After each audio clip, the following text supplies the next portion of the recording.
नमस्कार मंडळी, welcome back to my YouTube channel. आपण सध्या ऐकतोय शंकर पाटील यांच्या भेटीगाठी कथासंग्रहातील कथा. आजची आपली कथा आहे पोर. नातेसंबंध उलगडणारी, मानवी भावना उलगडणारी ही कथा आहे असं आपण म्हणू शकतो. तर ऐकूयात पोर. ज्योतिबाचा डोंगर करून घरला परत निघालेला सखुबा माळी चालून चालून दमला होता. 4 कोसांची वाट वसरता वसरत नव्हती. तिसऱ्या प्रहरापासून तो चालत होता. दिवस बुडून आता चांगलं कडूसं पडलं होतं. रातकिडे कानात किर्र करत होते. गाव जवळ येऊन तो पांदीला लागला. त्याची चाल मंदावली. चालून चालून पायांच्या पिंढऱ्यांना ओढ लागली होती. सखुबा आपले धुळीनं भरलेले पाय सावकाश टाकू लागला. गाव जवळ आलं होतं. लांबून दिवेही दिसत होते. आता झपाट्यानं चालायचं काही कारण नव्हतं. पांदीतला चागाळ चोथा आणि दगडधोंडे चुकवीत तो सावकाश निघाला आणि एकाएकी तान्ह्या मुलाचा आवाज कानावर येऊन तो चालता चालता उभा राहिला. कावराबावरा होऊन बघू लागला. पांदीच्या दोन्ही अंगाला विलायती शेंड उंटाकत उभा होता. अदनामधनं निवडुंगही वाढला होता. सखुबा मान वळून मागं पुढं बघू लागला. अवतीभोवती कुणाचीच चाहूल नव्हती. कुणीच दिसत नव्हतं. ना माणूस ना काणूस. आणि हा मुलाचा आवाज कुठनं येतोय हेच त्याला कळेना झालं. पांदीला लागून कुणाची खोपही नव्हती. रानातली वर्दळही थांबली होती. नुसता भास म्हणावा तर पोर थांबून थांबून रडत होतं. हा काही भास नव्हता. सखुबा कान देऊन ऐकत राहिला आणि आवाजाच्या दिशेनं वेध घेऊ लागला. उजव्या अंगाच्या शेंडाकडं तो बघत राहिला. नीट दिसेना होऊन तो पुढं झाला. कडेच्या शेंडाजवळ आला. शेंडाला लागूनच पलीकडं निवडुंगाचं गचपण होतं. त्या बाजूनच मुलाचा आवाज येत होता. शेंडाजवळ आलेला सखुबा घोटाळून उभा राहिला. एकाएकी आवाज येईनासा झाला आणि त्याचं अंग काट्यांनी फुलून गेलं. भान विसरून तो शेंडात घुसला. पायाखाली वाळलेल्या निवडुंगाच्या फण्यात तुडवत पुढे निघाला. 4 पावलं टाकून तो जागच्या जागी उभा राहिला. एकाएकी त्याचं मन चरकलं. काळीज चिरल्यागत झालं. जीवाला चटका लागून तो बघत राहिला. त्याच्या समोरच वावभर अंतरावर निवडुंगाच्या गचपणाला लागून एक बुट्टी दिसत होती. त्यावर बसलेले काजवे चमकत होते. सखुबाचं काळीज उडू लागलं. उभं राहिल्या राहिल्या त्यानं 4ही अंगाला नजर टाकली आणि धडधडत्या छातीनं तो बुट्टीजवळ गेला. बुट्टीवरचं फडकं बाजूला करताच त्या कोवळ्या अर्भकानं आपले मुठी झाकलेले दोन्ही हात एकाएकी वर केले. सखुबानं ज्योतिबाचं नाव घेऊन ते मूल उचलून हातात घेतलं. त्याला पोटाशी धरून तो उभा राहिला. त्याच्या पोटाला बिलगलेलं पोर रडेन असं झालं तसा सखुबा आश्चर्य करत उभा राहिला. पोर व्हावं म्हणून तो ज्योतिबाला खेटे घालीत होता. पोटाशी धरलेलं मूल रडायचं थांबलं तसे नाना विचार त्याच्या मनात येऊ लागले. देवदेव करून आपण नीट घरी चाललेलो असताना हे मूल मध्येच का भेटावं? दुसऱ्या कुणाला न आढळता ते आपल्यालाच का आढळावं? ही नेमानेमी देवानंच घडवून आणली असली पाहिजे. देवाच्या कृपेशिवाय अशी गोष्ट होणे शक्य नाही. हा देवाचाच प्रसाद असला पाहिजे. पोटाला पोर नाही म्हणून जुरणाऱ्या सखुबाला अत्यानंद होऊन गेला. सबंध दिवसभर झालेली चिन्ह त्याला आठवू लागली. देवानंच त्याला हे मूल दिलं होतं. हातातलं मूल त्यानं परत बुट्टीत ठेवलं. त्यावर अबदार फडकं पसरून त्यानं ती बुट्टी उचलून डोक्यावर घेतली आणि पोटातलं पाणी देखील न हलू देता तो सावकाश पावलं टाकीत घरी निघाला. घर कधी येतं असं त्याला होऊन गेलं होतं. घराची विलक्षण ओढ लागूनही त्याला झपाट्यानं पाय उचलता येत नव्हते. त्याला सावकाश चालणं भाग होतं.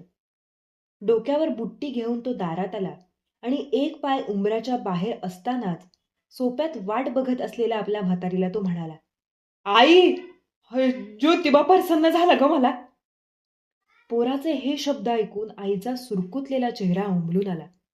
पडदा आलेल्या डोळ्यांनी सखुबाकडं बारीक नजरेनं बघत ती म्हणाली, "एवढा आनंद जायला काय झालं रे लेकरा माझ्या?" डोक्यावरची बुट्टी उतरून खाली ठेवत त्यानं म्हटलं, "तुला नातू पाहिजे होता नव्ह? नातू नातू म्हणून जीव टाकत होतीस. घे आता नातू, खेळू याला मांडीव."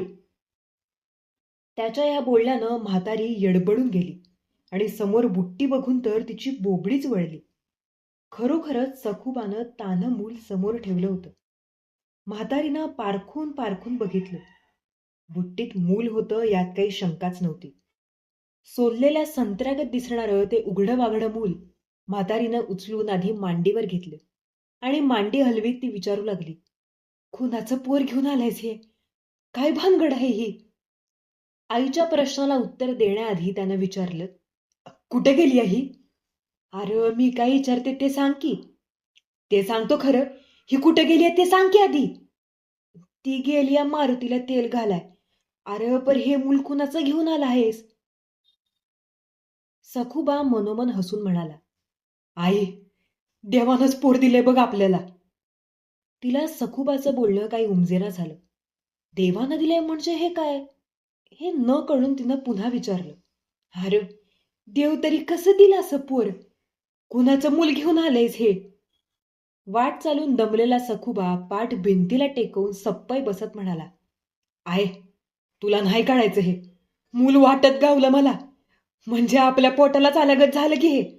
म्हणूनच म्हणायचं देवानं दिलं बघ. म्हातारीला अचंबा वाटून ती म्हणाली, वाटत कोणाला कवा पोर घावतं का? काय सांगतोस रे या असलं? अगं खोटं नाही, खरंच सांगतो आई. खरंच सांगतोस? असं म्हणून म्हातारी सखूबाच्या तोंडाकडे बघत राहिली आणि सखूबा पुन्हा म्हणाला, खरंच की, पोरिया पांदीला गावलं. देवानं काय योजना केली असेल बघ. याला म्हणायच्या नशिबाच्या गाठी. म्हातारी भान विसरून ऐकू लागली.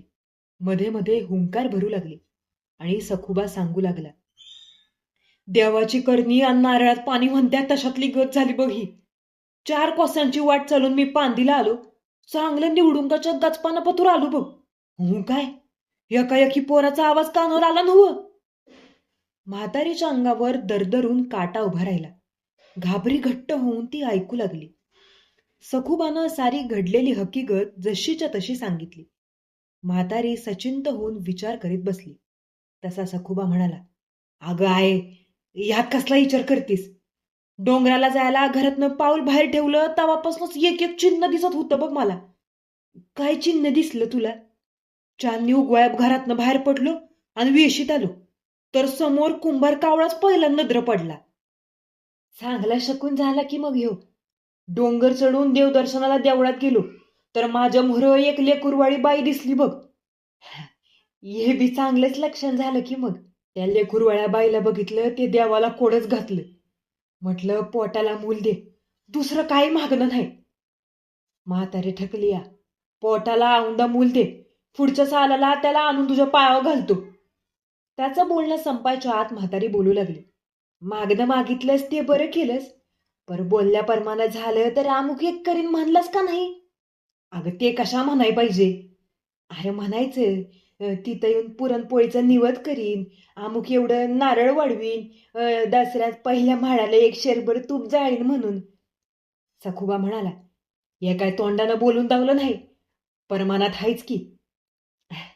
मनात तरी म्हणलाच नवं. मग त्याला कळलंच की र. त्याला कळलं आणि त्यानं काय करायचं ते केलं बघ. सखूबा पुन्हा सांगू लागला, अनबर काय, देवाला कोडं घालून बाहेर आलो आणि पायात वाहन घालाय गेलो तर एका वाहनाचा अंगठाच तुटलेला. आणि र, आपोआपच अंगठा तुटला म्हणतोस? मग काय सांगतो तर, असा कापूर नारळ घेऊन आत गेलो आणि बाहेर येऊन बघतो तर ह्यो प्रकार. मांडीवरच्या पोराला कुरवाळून म्हातारी म्हणाली, बरोबर हायरली करा. अशानं असं काहीतरी पुढं होणार म्हटल्यावर असं चिन्ह दावायचंच की रे त्यानं.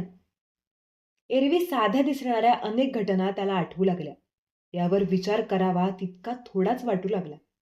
विचार करण्यासारखंच सगळं घडलं होतं. या बारीक सारीक सगळ्या घटनांत अर्थ भरला होता.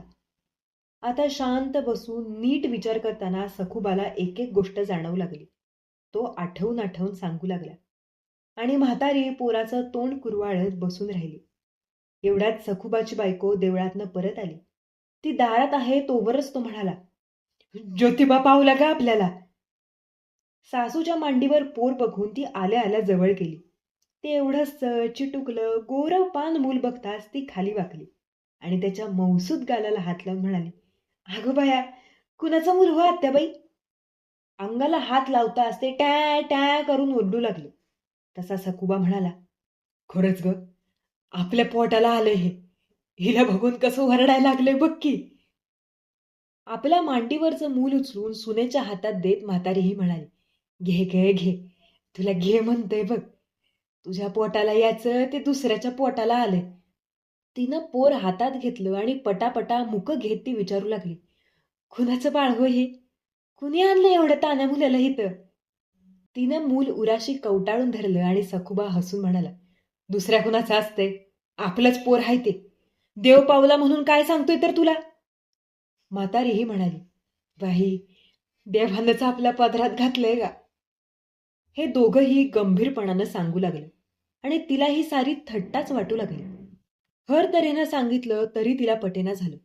मग सखुबानं घडलेली सारी हकीकत पहिल्यापासून सांगितली तरी ती हसत म्हणाली, अशी का थट्टा करताय हो माझी? सांगा की कुणाचं पोर आहे ते? काय सांगावं ही सखुबाला पंचायत पडली. काय सांगितलं असता हिला पटेल याचा तो विचार करत बसला.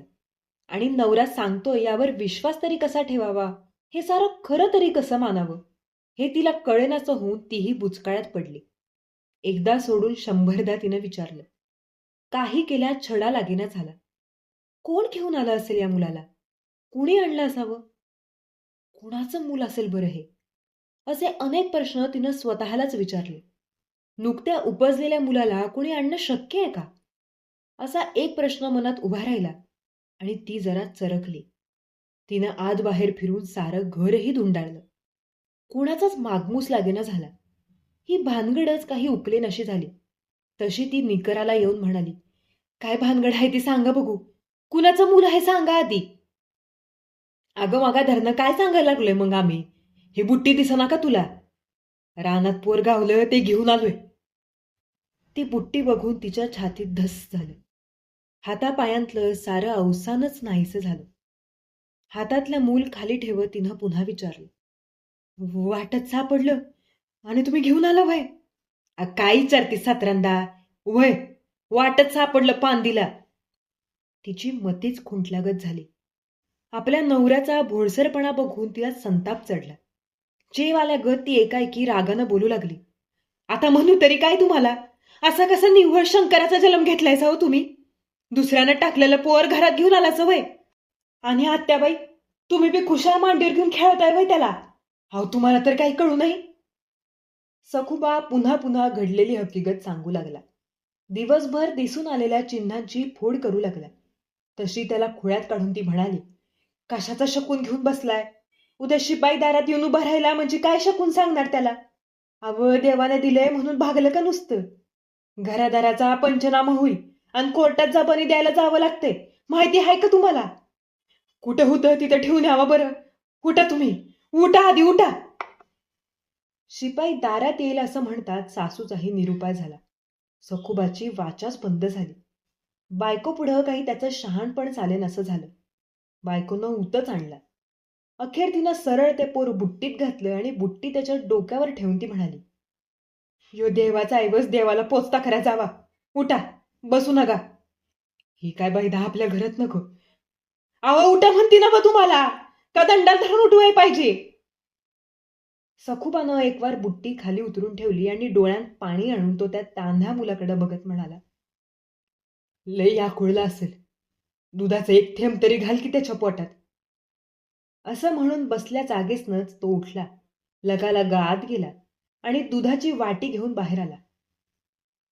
त्यानं दूध आणलं खरं, पण ते कसं घालायचं हे कळेना झालं.